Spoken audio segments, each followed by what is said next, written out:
सरस्वती के दो बेटे हैं। बड़े बेटे राम की शादी रज्जू से हुई है और छोटे बेटे श्याम के लिए लड़की देखने का सिलसिला जारी है।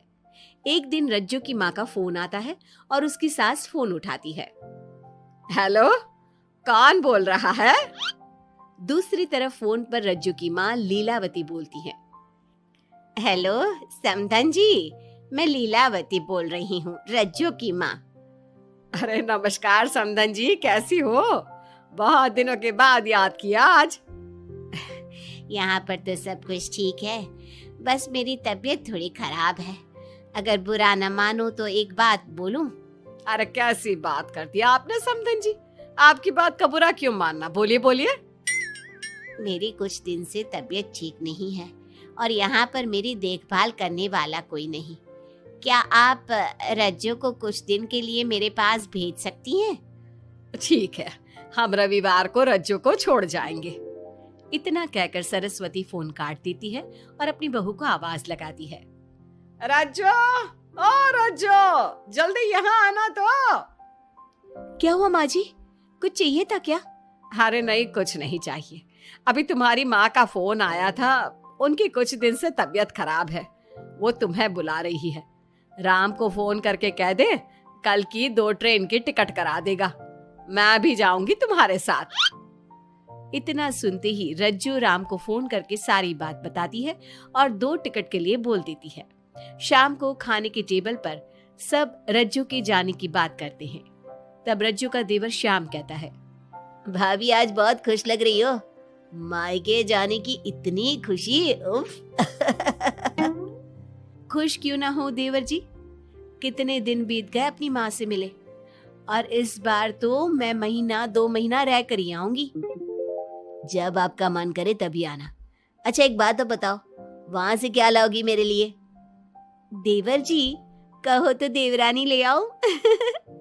वैसे भी सभी घर वाले चाहते हैं कि आपकी जल्दी से शादी हो जाए। श्याम शर्मा जाता है और चुप हो जाता है। इतने में राम कहता है, रज्जू, तुमने जाने की सारी तैयारी तो कर ली है ना? कपड़े तो रख लिए ना? थोड़े गर्म कपड़े भी रख लेना, वहां ठंड होगी, और जल्दी आने की कोशिश करना। ठीक है, मैं जल्दी आने की कोशिश करूंगी। बस अगली सुबह दोनों जाने की तैयारी करने लगी। राम उन्हें स्टेशन छोड़कर घर वापस आता है। कुछ घंटों बाद रज्जू और सरस्वती गांव पहुंच जाते हैं। रज्जू अपनी माँ को देखकर बहुत खुश होती है। माँ, आप अपना बिल्कुल भी ध्यान नहीं रखती, कितनी कमजोर हो गई हैं आप। अब बेटा क्या ध्यान रखूं, उम्र भी तो हो गई है, ये बीमारियां तो लगी रहेगी। बहन जी आइए आइए बैठिए, मुझे बहुत अच्छा लगा कि आप भी यहाँ आई। अगले दिन सरस्वती अपने घर वापस जाने लगती है तो लीलावती से कहती है, बहन जी ध्यान रखना आप अपना, आपकी तबीयत ठीक हो जाए तो आप भी रज्जू के साथ आ जाना, रज्जू के बिना तो घर सूना सूना लगेगा। अब सरस्वती अपने घर आ गई और घर की सारी जिम्मेदारी भी उस पर आ गई। एक दिन वो कपड़े धोकर छत पर सुखाने जाती है। बाल्टी में से टपकता पानी सीढ़ियों को गीला कर देता है और नीचे उतरते समय रज्जू की सास यानी कि सरस्वती देवी का पैर फिसल जाता है और वो गिर जाती है। ओह, अरे मेरी माँ मर गई, मेरा पैर तो गया। लेकिन घर में कोई नहीं था। सरस्वती जैसे तैसे अपने आप को संभालती जाकर कुर्सी पर बैठती है। वो अपनी बहू के बारे में सोचती है। अगर रज्जू होती तो मुझे संभाल लेती और घर भी संभाल लेती। अब घर के काम कौन करेगा? मैं डॉक्टर के पास कैसे जाऊं? बहुत दर्द हो रहा है। जब राम और श्याम घर आते हैं तो अपनी माँ की ऐसी हालत देखकर वो जल्दी से डॉक्टर को बुलाते हैं। डॉक्टर सरस्वती के पैर पर पट्टी बांधता है और उसे आराम करने की सलाह देता है। राम कहता है, माँ आप बस आराम करो, मैं रज्जू को खबर कर देता हूँ, वो कल ही यहाँ आ जाएगी। अरे रहने देना बेटा, उसकी माँ की तबीयत ठीक नहीं है, कुछ दिन में वो खुद ही आ जाएगी, उसे परेशान मत कर। माँ अब हमें श्याम की भी शादी कर देनी चाहिए। कभी घर में कोई ऐसी परेशानी आती है तो कोई तो होगा घर संभालने वाला। आप और रज्जू की घर के काम काज में मदद भी हो जाएगी। कुछ समय बाद श्याम की शादी सीमा से हो गई। लेकिन सीमा ने तो आते ही घर में क्लेश शुरू कर दिया। वो छोटी छोटी बातों पर लड़ती और उसे देखकर रज्जू का भी बर्ताव बदल गया। एक दिन सीमा सुबह उठने में लेट हो गई और रज्जू ने नाश्ता बना दिया। सभी अपने अपने काम पर चले गए। जैसे ही सीमा अपने कमरे से आई तो रज्जू ने कहा, तुम साफ सफाई कर लो, मैं कपड़े धोने जा रही हूँ, जल्दी काम हो जाएगा। रज्जू की बात सुनते ही सीमा आग बबूला हो गई और कहने लगी, आज मैं उठने में लेट क्या हो गई? आप मुझ पर हुक्म चलाने लगी। मुझसे कोई इस तरह से बात करी है मुझे बिल्कुल भी पसंद नहीं है। अरे सीमा, ये किस तरह की बात कर रही हो तुम मुझसे? मैंने कोई हुक्म नहीं दिया तुम्हें। मैं तो बस काम को जल्दी खत्म करने की बात कर रही हूँ। उन दोनों की नोक झोंक सुनकर सरस्वती बाहर आ जाती है और दोनों को समझाती है। शाम को सब एक साथ खाना खाने लगे। लेकिन खाने के बाद जब सब अपने कमरे में चले जाते हैं और खाने की टेबल पर थाली यूं ही छोड़ देते हैं, सरस्वती को ये देखकर बहुत गुस्सा आता है। वो दोनों बहुओं को बुलाकर कहती है, तुम सब खाना खाकर चले गए, अब ये बर्तन कौन उठाकर रखेगा? मेरे लिए छोड़कर गई हो सारा काम। तुम दोनों को शर्म नहीं आती? अब दोनों बहुएं एक दूसरे के ऊपर बात टालते हुए फिर लड़ने लगी। ये देख सरस्वती परेशान हो गई। उसने दोनों को डांटा और उन्हें अपने कमरे में भेज दिया। सरस्वती ने जूठे बर्तन धोए। कुछ दिन इसी तरह चलता रहा। अब दोनों सास की नजरों में एक दूसरे को गिराने में लग गई।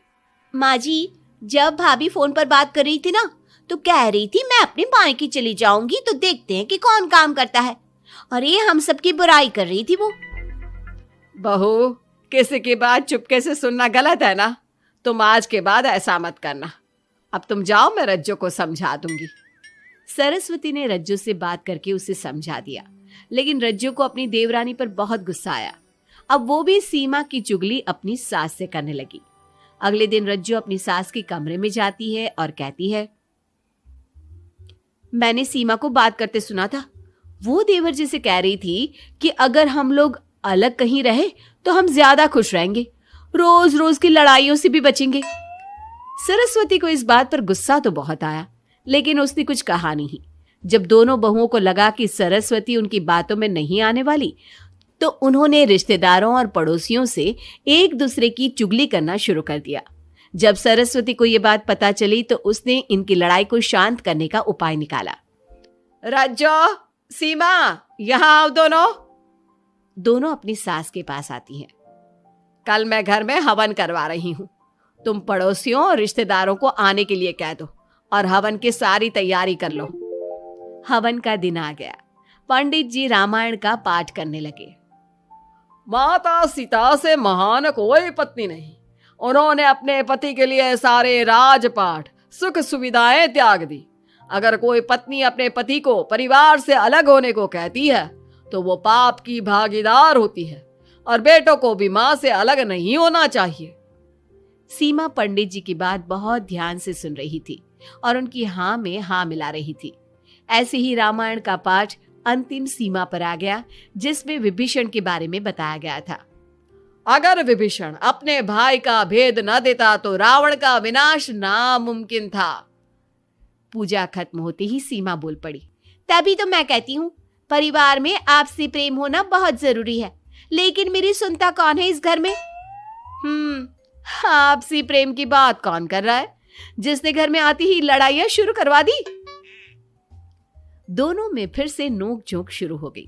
सरस्वती दोनों को चुप कराते हुए बोली, अरे चुप हो जाओ तुम दोनों, पड़ोसी क्या कहेंगे, सब सुन रहे हैं तुम्हारी बातें।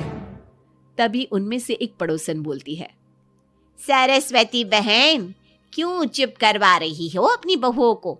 हमें तो इनके बारे में सब कुछ पता है। ये दोनों हमारे घर आकर एक दूसरे की चुगली करती है। तुम्हारे घर की हर छोटी से छोटी चीज पता है हमें। आंटी जी, हमने अपना समझ के आपको कुछ बता दिया तो इसका मतलब ये नहीं कि आप सबके सामने हमारी सास से हमारी शिकायत करेंगी। आप तो सबसे बड़ी चुगलखोर हो। सीमा की बात सुनकर सभी पड़ोसन उन्हें बुरा भला कहने लगी। उनकी बातें सुनकर दोनों बहुएं सबके सामने बहुत शर्मिंदा हुई। जब सब उनके घर चले गए तो सरस्वती ने अपनी बहुओं से कहा, अब तुम दोनों को तो बहुत खुशी होगी। कि सारे मोहल्ले की औरतें हमारे ही घर में खड़ी होकर हमें ही सुनाकर चली गई। हमें काफी साल हो गए यहाँ रहते हुए, लेकिन आज तक किसी में भी इतनी हिम्मत नहीं थी कि हमसे ऊंची आवाज में भी बोल पाए। लेकिन आज तुम दोनों की वजह से ये सब हमारी बुराई कर रहे हैं। तुम दोनों ने ये सब अच्छा नहीं किया। सीमा, तुम्हारे इस घर में आने से पहले हम सब बहुत प्यार से रहते थे, लेकिन ये सब लड़ाइयाँ तुम्हारे आने के बाद शुरू हुई है। आज के बाद तुमने घर में किसी से भी झगड़ा किया तो मैं तुम्हें तुम्हारे मायके छोड़ आऊंगा, समझी तुम? ये बात सुनकर सीमा रोने लगी और सबसे माफी मांगने लगी। पंडित जी भी ये सब देख रहे थे। उन्होंने सबको शांत करवाया। कृपया आप सभी शांत हो जाइए, गुस्से से तो बात और बिगड़ जाएगी। अगर आप दोनों बहुएं मिलकर रहती, घर की बात घर में रखती, तो कोई आपसे कुछ कहने की हिम्मत नहीं करता। आज आपको इस बात का एहसास तो हो ही गया होगा।